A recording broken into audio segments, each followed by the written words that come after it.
Oke, Shalom, selamat datang kembali di channel ini bersama saya di Jaya Inspirasi. Salam inspirasi bagi kita semua. Muhammad KC boleh divonis 10 tahun penjara, boleh dituntut 10 tahun penjara, tetapi ada pepatah mengatakan, hilang satu, tumbuh 1000. Wow, luar biasa. Ada seorang ustadz besar yang menyampaikan sebuah kebenaran bahwa Yesus Kristus adalah juru selamat dunia. Yesus Kristus adalah Tuhan, diakui oleh kedua kitab suci, yaitu kitab Alkitab dan juga kitab Al-Quran. Merupakan suatu kebenaran dan fakta yang ditemukan oleh ustadz besar ini, diungkapkan kepada publik, dan dia mengajak umatnya untuk mengikuti jalan kebenaran, yaitu Yesus Kristus adalah Tuhan dan Juru Selamat. Saya tidak memperpanjang waktu, mari kita saksikan video berikut ini. Selamat menyaksikan.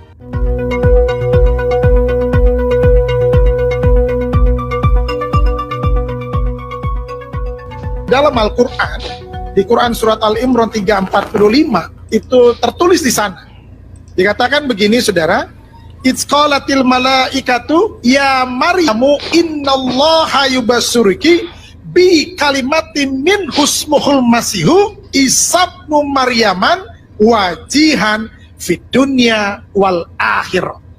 Jadi ketika itu Al-Quran bilang begini, ketika itu Allah berfirman kepada malaikat Jibril, hai malaikat Jibril, lu datengin deh itu Maryam dan katakanlah kepada Maryam, innallaha yubassuruki bi kalimatin min husmul masihu isabnu Maryama. Kasih tahu kepada Maryam, ini adalah kabar baik, ini adalah kabar sukacita, bahwa engkau akan mengandung dan melahirkan seorang anak laki-laki yang bernama Isa. Isa putra Maryam. Dan sudah tertulis namanya Isa, bukan yang lain. Isa putra Maryam. Siapa dia? Dia itu adalah wajihan fid dunya wal akhirah. Dia penguasa dunia akhirat, saudara. Ini pribadi yang luar biasa, saudara. Itu sebabnya Al-Quran mengaminkan bahwa seluruh dunia, siapapun dia yang masih manusia, itu harus merayakan Natal. Yang masih manusia. Kecuali udah berubah, kan gitu. Kenapa? Karena Al-Quran sendiri sudah menyatakan itu. Kok Al-Quran menyatakan itu ya? Yes, ini hal yang sangat penting. Kenapa yang dibawa? Keselamatan dunia ini. Manusia itu butuh keselamatan. Ketika manusia itu butuh keselamatan, apa yang harus dia lakukan? Dia harus mencari keselamatan itu. Bagaimana caranya mereka mencari jalan keselamatan itu? Ada yang rambutnya dibotakin supaya kudus, ya kan? Ada yang harus menghadap ke arah mata angin, karena di sanalah ada Tuhannya untuk selamat. Lalu ada juga yang harus mengorbankan korban untuk selamat, harus bawa sesajen untuk selamat. Nah, kalau di dalam Yesus itu nggak butuh yang kayak gitu-gitu. Justru ketika manusia tidak menemukan jalan keselamatan itu, apa yang harus mereka lakukan?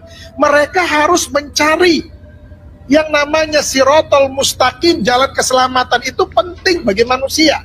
Kenapa? Karena di dalam dunia ini cuma dua tempat, surga atau neraka. Nah, semua manusia pengennya ke surga, betul ya? Tapi ingat, kalau mau ke surga, harus kenal sama yang punya surga. Kalau kagak kenal, ya mikir aja sendiri kan gitu. Makanya dia harus hadir ke dunia ini. Tuhan harus jadi manusia. Kenapa? Karena dia sudah mengirim rasul-rasul, sudah mengirim nabi-nabi, tetapi manusia tetap keras kepala. Gak bakalan gue mau. Pokoknya gue mau suka-suka gue, semau gue, katanya kan. Lalu bagaimana? Ini Tuhan ini punya kasihnya begitu luar biasa. Yang tadi sudah disinggung, karena begitu besar kasih Allah. Apa yang Tuhan mau lakukan? Ini manusia ini harus, semuanya ini harus masuk surga. Karena neraka diciptakan untuk setan, untuk genderuwo, untuk iblis, bukan untuk manusia. Manusia ditempatkan semuanya masuk surga. Amin. Tapi yang bagaimana dulu? Nah, itu kemauannya Tuhan, itu hatinya Tuhan. Tuhan mau semua manusia itu masuk surga. Bagaimana caranya untuk Tuhan menyelamatkan manusia? Dia harus jadi manusia. Kenapa harus jadi manusia? Karena yang diselamatkan manusia, bukan monyet. Kalau yang diselamatkan monyet, ya otomatis dia harus jadi monyet dengan bahasa monyet. Tapi yang diselamatkan manusia, itu sebabnya dia harus jadi manusia. Makanya ada yang bilang, Tuhannya orang Kristen mau lucu jadi manusia. Suka-suka dia. Dia mau jadi apa ke suka-suka dia.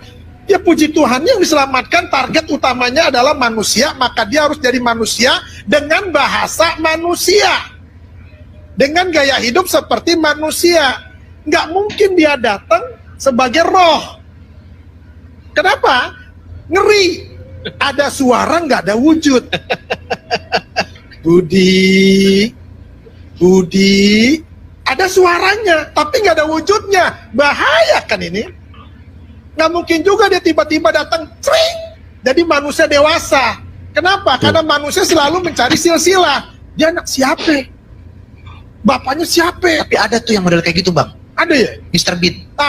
Tuh, Jatuh. itu manusia nggak jelas. Maka hidupnya juga nggak jelas.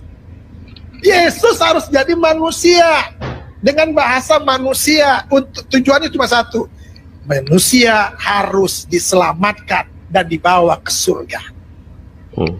Makanya ini manusia yang sangat suci. Al-Quran bilang begini, saudara. Di dalam Quran surat Maryam 19 ayat 19 dibilang begini, qala innama ana rasulu rabbika li ahaba laki gulaman zakiyya. Artinya begini, ketika malaikat Jibril diutus oleh Allah kepada Maryam, Jibril bilang begini, sesungguhnya aku hanya utusan Allahmu, aku hanya utusan Tuhanmu. Ini kata Jibril. Untuk apa? Untuk menyampaikan anugerah kepadamu. Apa anugerahnya? Seorang anak laki-laki yang suci. Artinya, Yesus ini bukan manusia berdosa dan tidak ada dosa di dalam hidupnya. Yes. Itu sebabnya dia harus menyelamatkan. Kenapa dia harus menyelamatkan? Karena dia nggak berdosa. Yang bisa menyelamatkan manusia adalah orang yang nggak berdosa. Contoh, kalau saudara punya hutang, siapa yang harus bisa membayarnya? Tentunya orang yang nggak punya hutang dan bersih dari hutang. Kalau lu masih punya hutang, lu lalu mau bayarin orang yang punya hutang, gigi lu. Kenapa harus gigi? Lu aja masih punya hutang, lu mau bayarin hutang gue? Yesus itu bisa menyelamatkan. Kenapa? Itu sebabnya dia disebut sebagai juru selamat. Kenapa disebut sebagai juru selamat? Karena dia tahu keselamatan. Orang tuh nggak bisa disebut sebagai juru bicara kalau ngomongnya kagak jelas. Assalamualaikum, mama imu. Lah bagaimana dia disebut sebagai juru bicara? Mama imu yang mama ayah malam ini ayah mau menyampaikan pesan dari bapak presiden. Lah, nggak bisa disebut sebagai juru bicara model begini, saudara. Amin. Yesus disebut sebagai juru selamat. Kenapa? Karena dia tahu jalan keselamatan. Haleluya. Nggak ada lain lagi. Di bawah kolong langit ini tidak ada nama lain yang dapat menyelamatkan seisi dunia. Itu sebabnya dia harus turun ke dunia ini untuk menyelamatkan manusia. Oke, teman-teman sekalian, seperti yang disampaikan oleh Pak Ustadz tadi, bahwa Yesus adalah juru selamat. Bagaimana kita bisa masuk surga kalau kita tidak kenal juru selamatnya? Kalau kita tidak mengenal siapa pemilik surga? Karena ada yang namanya juru bicara, orang yang berbicara harus bagus. Kalau dia juru bicara, dia harus bisa berbahasa dengan baik. Nah, Yesus adalah juru selamat. Dia penyelamat. Dia adalah Allah yang turun ke dunia untuk menyelamatkan manusia. Dia telah menebus dosa setiap umat manusia. Setiap orang yang percaya kepadanya tidak binasa, melainkan beroleh hidup yang kekal. Baik, ada 10 ayat Alkitab tentang Yesus Juru Selamat dunia. Di dalam Lukas 2 ayat 11. Hari ini telah lahir bagimu Juru Selamat, yaitu Kristus Tuhan di kota Daud. Ya, diberitakan bahwa Yesus Kristus adalah Juru Selamat, lahir di kota Daud. 1 Timotius 1 ayat 15. Perkataan ini benar dan patut diterima sepenuhnya. Kristus Yesus datang ke dunia untuk menyelamatkan orang berdosa, dan di antara mereka akulah yang paling berdosa. Lalu Kisah Para Rasul 13 ayat 23. Dan dari keturunannya lah, sesuai dengan yang telah dijanjikannya, Allah telah membangkitkan juru selamat bagi orang Israel, yaitu Yesus Kristus.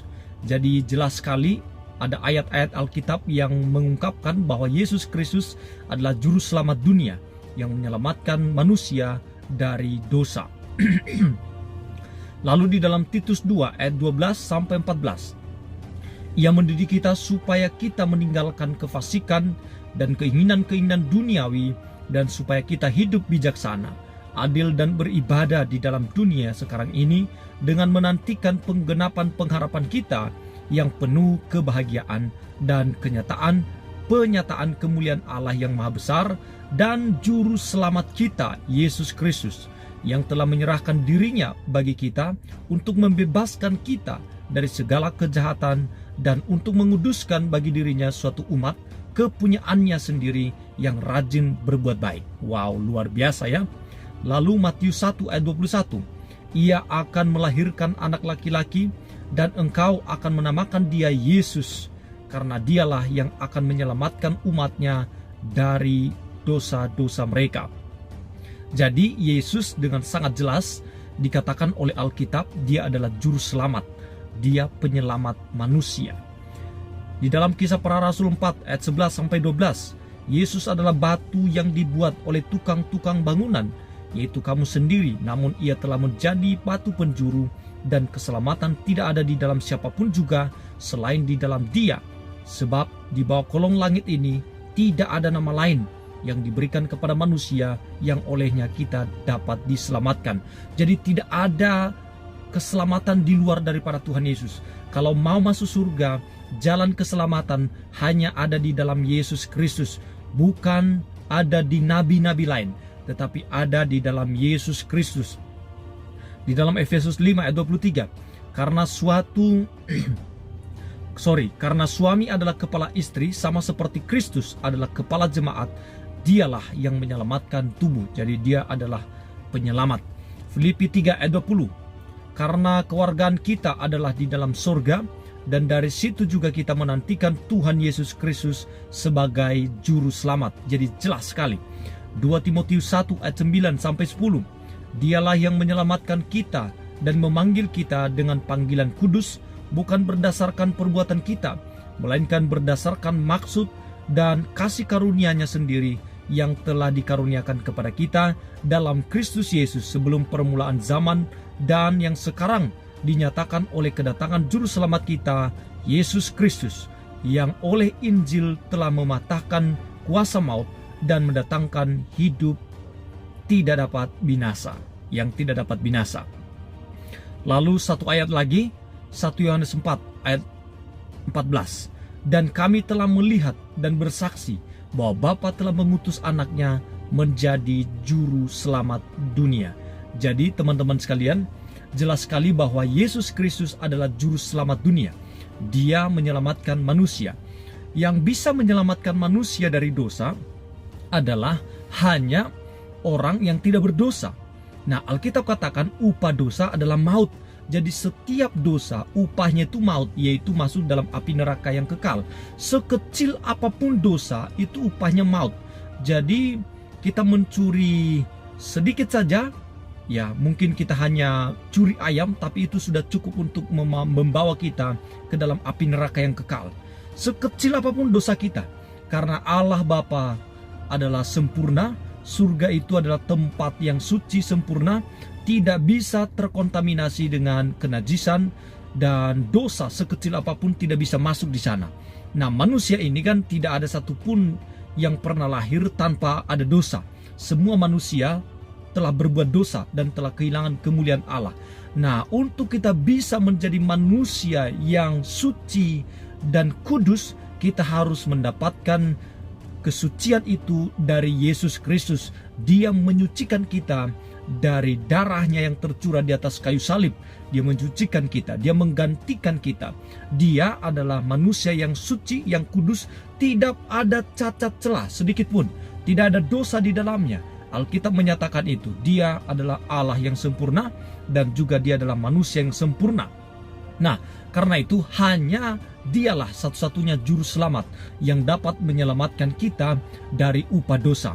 Dia menggantikan dirinya untuk dihukum dan dia memberikan kasih karunia kepada manusia supaya manusia itu dapat diselamatkan. Yang tadinya kita yang harusnya dihukum, tetapi Yesus menggantikan kita karena kasih-Nya begitu besar atas kehidupan manusia. Dia adalah Allah, dia berasal dari Allah. Jadi dia tahu, dia mengerti jalan untuk membawa kita ke dalam kerajaan Allah. Karena itu teman-teman sekalian, kita perlu menerima Yesus sebagai Tuhan dan Juru Selamat dalam kehidupan kita. Apa artinya menerima Yesus sebagai Juru Selamat secara pribadi? Nah, sudahkah Anda menerima Yesus Kristus sebagai Juru Selamat secara pribadi?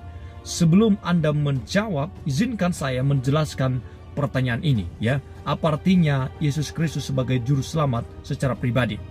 Nah, untuk memahami pertanyaan ini terlebih dahulu, saudara-saudari yang belum terima Yesus perlu mengerti definisi Yesus Kristus dan pribadi dan Juru Selamat. Tiga bagian: Yesus Kristus, pribadi, dan Juru Selamat. Siapa itu Yesus Kristus? Banyak orang akan mengakui Yesus sebagai orang yang baik, guru yang agung, atau bahkan sebagai Nabi Allah. Semua ini memang benar, tapi tidak betul-betul menjelaskan siapa dia yang sebenarnya.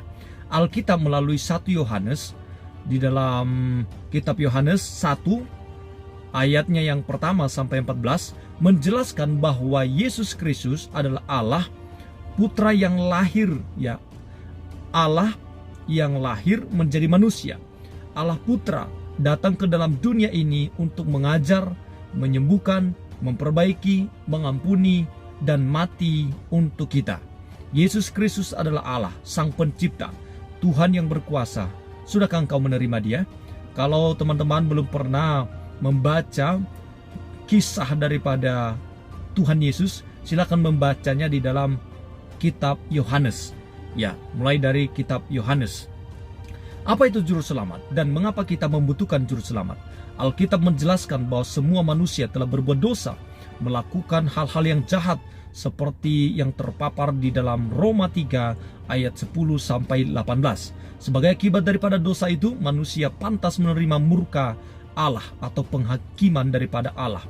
Satu-satunya hukuman yang pantas bagi dosa yang melawan Allah yaitu hukuman yang kekal di dalam Roma 6 ayat 23 dan juga Wahyu 20 ayat 11 sampai 15. Itu sebabnya kita membutuhkan yang namanya Juru Selamat, ya. Yesus Kristus datang ke dunia dan mati menggantikan kita. Kematian Yesus sebagai Allah Putra dalam wujud manusia adalah pembayaran yang pantas untuk menebus dosa-dosa kita. Di dalam 2 Korintus 5 ayat 21, Yesus mati di kayu salib demi membayar dosa-dosa kita. Di dalam Roma 5 ayat 8 di sana dikatakan Yesus membayar harga yang tadinya harus kita bayar, sehingga kita sekarang tidak perlu membayarnya karena Tuhan Yesus telah menebus kita. Dulu kita adalah hamba daripada kuasa kegelapan, hamba dosa. Nah, kita dibeli dari perhambaan itu, kita menjadi miliknya Kristus, yaitu bagi setiap orang yang menerima Dia dan mengakuinya sebagai Tuhan dan Juru Selamat atas kehidupannya. Pertanyaannya, apakah engkau percaya kepada Yesus sebagai Juru Selamatmu? Lantas apakah yang dimaksud Yesus Juru Selamat secara pribadi? Banyak orang mengira kekristenan adalah mengenai beribadah di gereja, melakukan ritual Kristen, dan hidup tidak berbuat dosa. Itu bukan kekristenan. Kekristenan yang sejati lebih mengenai ada tidaknya hubungan pribadi dengan Yesus Kristus. Menerima Yesus sebagai Juru Selamat secara pribadi berarti menempatkan iman dan kepercayaannya secara pribadi hanya kepada Tuhan Yesus. Tidak seorang pun dapat diselamatkan karena iman kepada orang lain. Tidak ada yang dapat diampuni karena melakukan ritual tertentu. Satu-satunya cara untuk diselamatkan adalah dengan cara secara pribadi menerima Yesus sebagai Tuhan dan Juru Selamat dalam kehidupannya. Percaya pada kematiannya sebagai pembayaran dosa kita dan kebangkitannya sebagai jaminan hidup yang kekal. Di dalam Yohanes 3 ayat 16. Apakah saudara sudah menerima Juru Selamat secara pribadi? Nah, jika Anda mau menerima Yesus sebagai Juru Selamat dan menerima pengampunan dari Allah, silakan datang kepadanya, berdoa secara pribadi, katakan, Tuhan Yesus, aku menerima Engkau sebagai Tuhan dan Juru Selamat dalam kehidupanku.